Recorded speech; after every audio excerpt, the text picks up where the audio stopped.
स्वागत है हमारे नए यूट्यूब चैनल पर जिसका नाम है इजी स्टडी विद ऋतु।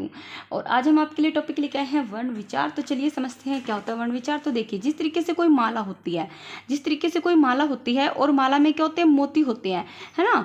तो इसी तरीके से अब हम टॉपिक कर रहे हैं उसका नाम भी क्या है, वर्ण माला जिसे हम बोलते हैं, या फिर हम बोलते हैं वर्ण विचार। तो ये टॉपिक हम कर रहे हैं। इसी तरीके से हमें एक माला में, है ना, क्या करना है, वर्णों को पिरोना है। वर्ण में के अंदर क्या, वर्ण किससे मिलके बनते हैं, स्वर और व्यंजन से। स्वर में अ से लेके अंग तक और व्यंजन में क से लेकर ज्ञ तक ये होते हैं। ठीक है, तो हमें इसको एक सिस्टमेटिक तरीके से, क्रमबद्ध तरीके से पिरोना है।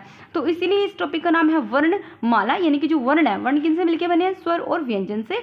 इनको हमें पिरोना है एक सीक्वेंस में, कि जो हमारे स्वर हैं, मान लो स्वर होते हैं हमारे अ से लेकर अंगा तक, और व्यंजन है वो व्यंजन कहाँ से कहाँ तक होते हैं, क से लेकर ज्ञ तक होते हैं। तो इनको एक सिस्टमैटिक रूप से किस तरीके से हम माला में पिरोएंगे, किस तरीके से उनको क्रमबद्ध लिखा जाता है, तो उसी को बोलते हैं वर्णमाला या वर्ण विचार। यानी कि जो वर्ण है उनके ऊपर विचार किया जाएगा कि इनको किस किस तरीके से लिखा जाए। जैसे कि घर में फैमिली में मेंबर होते हैं, पापा मम्मी, या सबसे पहले दादा, फिर पापा मम्मी, फिर हम बच्चे होते हैं। उसी तरीके से एक सीक्वेंस होता है हमारे वर्णों का। तो देखिए, सबसे पहले जानते हैं क्या, तो देखिए जैसे कि वर्ण क्या होते हैं, स्वर और व्यंजन से जो मिलकर बनते हैं उन्हें बोलते हैं वर्ण।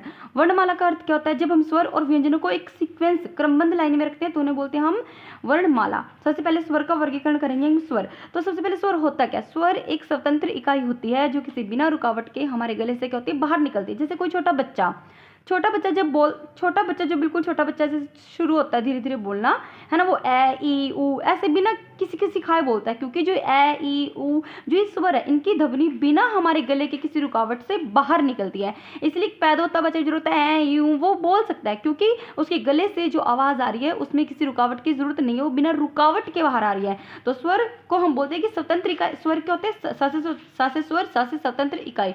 तो स्वर क्या है, एक स्वतंत्र इकाई है जो बिना किसी रुकावट के गले से बाहर निकलती है। तो आशा करती हूँ आपको आज तक यहाँ थोड़ा इंट्रोडक्शन समझ में आया होगा। तो अगर आपको लगता है कि हम आपके लिए कुछ अच्छा लेके आ रहे हैं, आज बिल्कुल बेसिक 2-3 मिनट की लाइन है जो हमने आपको कराई है, तो प्लीज़ इस वीडियो को शेयर कीजिएगा। और हम कल से कंटिन्यू थोड़ा लॉन्ग वीडियो का टॉपिक लेके आएंगे 5 मिनट का। और thank you for watching my channel easy study with Ritu.